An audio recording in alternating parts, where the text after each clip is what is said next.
इथे मी मुंड्याचे आकार देण्याचे 2 प्रकार दाखवणार आहे। तुमचे ब्लाऊज तुम्हाला ज्या पद्धतीने बसते यावर तुम्ही कोणत्या प्रकारचा मुंडा कट करायचा आहे ठरवा। नमस्कार मैत्रिणींनो, तुमचं स्वागत आहे माझं चॅनल नीता इजी शिलाईमध्ये। श्री स्वामी समर्थ।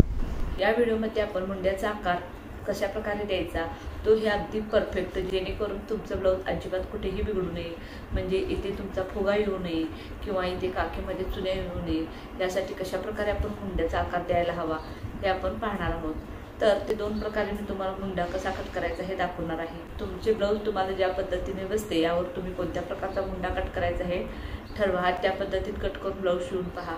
तुम्हाला जर त्यामध्ये काही शंका वाटली तर प्लीज मला कमेंट करा। तसेच तुम्हाला व्हिडिओ आवडल्यास लाईक, शेअर आणि सबस्क्राईब करायला विसरू नका। तसेच व्हिडिओ पूर्ण पहा, अजिबात स्किप करू नका, तरच तुम्हाला परफेक्ट ब्लाऊज कट करायला जमेल। तुम्ही जर स्किप केला तर महत्त्वाच्या टिप्स तुमच्या चुकतील। तर चला आता आपण पाहूया की मुंडा कसा प्रकारे करतात। तर मुंड्याला आकार देताना आपण 2 प्रकारचे आकार देणार आहोत। तर हे पहा, तर आपण सुरुवातीला इथे ब्लाऊजची उंची वगैरे मी पटापट टाकून घेते। तर ब्लाऊजची उंची 12.5 आहे, त्यामध्ये 1 इंच वाढवून मी 13.5 इंच उंची घेतलेली आहे। तर शोल्डर पहा, इथे 5.25 इंच आहे, तर मी ते 5.25 इंच शोल्डर घेतलेलं आहे।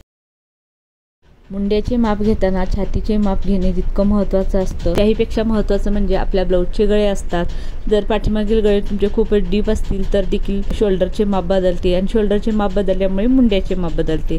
तसेच पाठीमागील गळे जर तुमचे खूप वरती असतील, लहान असतील, तर देखील तुमच्या शोल्डरचे माप हे बदलणारच आणि मुंड्याचे माप देखील बदलणार आहे। तर मी ते 5.25 इंच शोल्डर घेतलेलं आहे।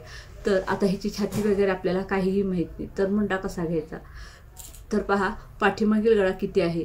जर तुमच्या ब्लाऊजचा पाठीमागील गळा 8च्या खाली म्हणजे 8, 8.5, 9, 9.5, 10, 10.5, 11, 11.5, 12, 13, 14 कितीही, इतका काही नसतो, पण कितीही असेल तुमच्या ब्लाऊजचा गळा, तर तुम्हाला काय करायचं आहे, तुम्ही जितकं शोल्डर घेतलं आहे त्याच्यापेक्षा अर्धा इंच वाढवून तुम्हाला मुंडा घ्यायचा आहे। म्हणजे इथं शोल्डर आपण 5.25 इंच घेतलेला आहे, तर मुंडा आपल्याला 5.25 इंच घ्यायचा आहे। म्हणजे समजा तुम्ही जर शोल्डर 6 इंच घेतला असाल तर तुम्हाला मुंडा 6.5 इंच घ्यायचा आहे। म्हणजे जितकं आहे त्याच्यापेक्षा अर्धा इंच वाढवून तुम्हाला इथं घ्यायचं आहे। तेच जर समजा तुमचा जर पाठीमागील गळा 8च्या वरती म्हणजे 7.5, 7, 6, 6.5 असा कितीही असेल, तेव्हा तुम्हाला काय करायचं आहे, जितकं तुम्ही शोल्डर घेतलेला आहे तितकाच मुंडा घ्यायचा आहे। म्हणजे इथं तुम्ही जर 5.25 इंच घेतलेला आहे तर तुम्हाला मुंडा देखील 5.25 इंचच घ्यायचा आहे। शोल्डर 6 इंच घेतलेला असेल तर मुंडा देखील तुम्हाला 6 इंचच घ्यायचा। तर पहा, इथे आपण शोल्डर 5.25 इंच घेतलेला आहे, तर मुंडा मी इथे 5.25 इंच घेणार आहे। 5.25 इंचावर एक पॉईंट दिला, आणि इथं जितकं तुम्ही अंतर घेतलेलं आहे तितकं तुम्हाला इथं देखील घ्यायचं आहे। त्यामुळे इथं तुम्हाला माप देऊन घ्यायचं आहे, कारण ही लाईन तिरकी होऊ नये म्हणून। जर लाईन ही तिरकी झाली तरी देखील तुमच्या मुंड्यामध्ये फुगा वगैरे येतो। तर मी ते 5.25 इंचावर एक पॉईंट देऊन घेते। हे पहा, 5.25 इंचावर पॉईंट दिला आणि ही लाईन आपण आखून घेतली। तर या ब्लाऊजची छाती ही 32 इंच आहे, तर 32चा चौथा भाग हा 8 इंच होतो। त्यामध्ये आपल्याला मार्जिनसाठी 1.5 इंच मिसळायचं असतं। तर इथे मी एक छातीची ही लाईन आखून घेते। हे पहा, ही लाईन आपण आखून घेतली। तर जितकं आपलं पूर्ण मार्जिनसोबत छातीचं माप आलेलं आहे तितकंच, त्याच्यापेक्षा फक्त अर्धा इंच कमी आपण कमरेचे माप घेणार आहोत। सेम असंच घ्यायची काही गरज नाही, पण तुम्हाला जर कमरेचं माप घेणं कळत नसेल किंवा तुम्हाला जर चौथा भाग वगैरे काढत बसायचा नको असेल तर तुम्ही जितकं छातीचं पूर्ण माप आहे त्याच्यापेक्षा अर्धा इंच कमी तुम्ही इथे कमरेचे माप घेऊ शकता। नाहीतर जितकी तुमची कंबर आहे त्याचा चौथा भाग करून इथे माप घेऊ शकता, त्यामध्ये मार्जिन वगैरे जितकं वाढवायचं ते। पण आता आपण मुंड्याचा शेप देऊया। मुंडा बघा कसा काढायचा। तर मुंड्यासाठी इथून इथे आपल्याला 1.5 इंचावर एक पॉईंट द्यायचा।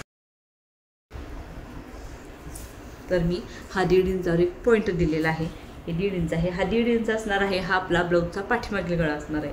आणि ह्याच्या खालोखाल आपल्याला आणखीन एक अशा तिरक्या लाईनीमध्ये 1 इंचावर एक पॉईंट द्यायचा आहे। तो आपला असणार आहे ब्लाऊजच्या पुढच्या मुंड्याचा आकार।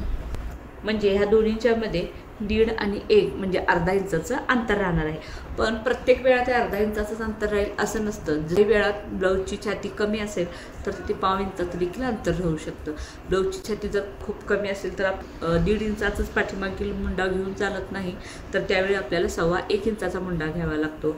आणि पुढच्या भागाच्या मुंड्याच्या आकारासाठी आपल्याला कधी कधी 1.25 इंच देखील घ्यावं लागतं। त्यामुळे काही गोष्टी ह्या तुम्हाला अनुभवातूनच लक्षात येणार आहेत। तुम्ही ब्लाऊज शिवल्यानंतर तुम्हाला कुठं चुकतं, काय चुकतं आपलं, काही वेळा असं होतं की अगदी परफेक्ट जो शिकवणारा असतो त्यांच्या पद्धतीने देखील तुम्ही ब्लाऊज शिवला तरी देखील तुमच्या मुंड्यामध्ये फुगा येतो, चुन्या येतात किंवा शोल्डर उतरते. मग तुम्हाला प्रश्न पडतो असं का? प्रत्येकाची बॉडी ही कितीही म्हटलं तर थोडीफार वेगवेगळी असते. त्यामुळे आपल्याला कसं ब्लाऊज बसतं हे आपण स्वतःच ठरवू शकतो. त्यामुळे कुठे प्रॉब्लेम येतो हे आपल्याला अनुभवातूनच शिकायला मिळतं. जसं आपण ब्लाऊज शिवत जाऊ तसं आपल्या लक्षात येतं की कुठे कोणता प्रॉब्लेम कशामुळे येत आहे, आपण कुठं जास्त माप घेतलेलं आहे का किंवा कुठं कमी घेतलेलं आहे का, हे आपल्या अगदी बरोबर लक्षात येत जातं. तर आता मी ते 1.5 इंचाचा पॉईंट दिलेला आहे. तसेच ह्याच्या खालोखाल मी आणखीन 1 इंचाचा पॉईंट दिलेला आहे. आता ह्या 2 इंचामध्ये आहे अर्धा इंचाचं अंतर. तर आता मी नॉर्मल मुंड्याचा आकार काढून घेणार आहे. हे जे आपण छातीच्या चौथ्या भागाचं मार्किंग केलेलं आहे तिथून आपल्याला असा आकार घ्यायचा असतो. आणि तो आकार कुठंपर्यंत घ्यायचा तर मी तुम्हाला सांगते. इथून इथंपर्यंत ही आपली मुंड्याची लाईन आहे. तर त्याचा आपल्याला सेंटर काढायचा आहे. तर सेंटर कसा काढायचा आहे पहा. तर सेंटर काढण्यासाठी आपल्याला असा टेप ठेवायचा आहे आणि हा टेप बरोबर इथं नेऊन फोल्ड करायचा. ह्याचा हा निघाला ह्याचा बरोबर सेंटर. तर हा आहे सेंटर. तर आता इथून आपल्याला सेंटरपर्यंत असा आकार द्यायचा. आपण इथे आकार देऊन घेऊया.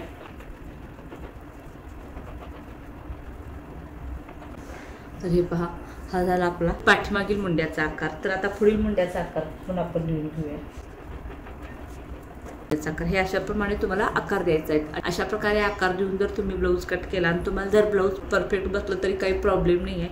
हा एक प्रकार आहे. जर अशा प्रकारे आकार देऊन सुद्धा जर तुमच्या काखेमध्ये चुन्या येत असतील किंवा मुंड्यामध्ये फुगा वगैरे येत असतील तर काय करायचं ते देखील मी तुम्हाला सांगते. पहा, जर तुमच्या इथे गळ्याच्या आणि मुंड्याच्या मध्ये जर फुगा येत असेल तर तुम्हाला हे जो सेंटर आहे तिथून इकडे गळ्याच्या साईडला 5 इंचावर एक असा पॉईंट द्यायचा आहे.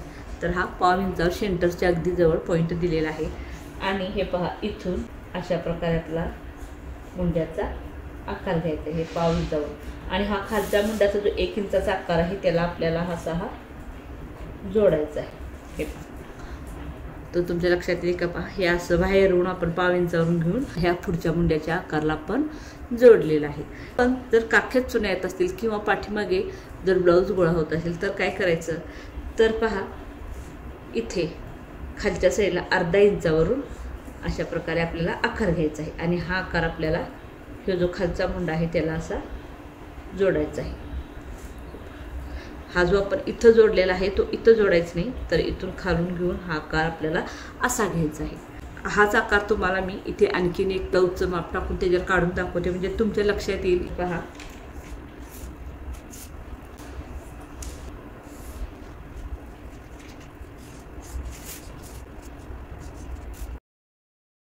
आणि ही आपली गळावरती. तर आता इथे देखील आपण असं 1.5 इंचाचा पॉईंट देऊन घेऊया. आणि तो स्टेप खाली ओढून आपण 1 इंचाचा पॉईंट दिला आणि ह्याचा आपण सेंटर काढून घेतला आणि इथे 5 इंचाचा पॉईंट दिला. तर मगाशी आपण इथून इथंपर्यंत जोडलेलं होतं. तर आता इथे पहा कशा प्रकारे जोडायचा आहे. हा आकार इथून आपल्याला अर्धा इंच असा खालून घ्यायचा आहे आणि इथून घ्यायचा नाही तर थोडं आतून 1 किंवा 5 इंच किंवा अर्धा इंच आतून येईल अशा प्रकारे आपल्याला आकार घ्यायचा आहे. आणि हे पहा, हा ब्लाऊजचा झाला आपला पुढचा मुंडा. आणि हे जे 5 इंचाचं आपण पॉईंट दिलेला आहे तिथून हा अशा प्रकारे आपला पुढील मुंड्याचा आकार येणार आहे.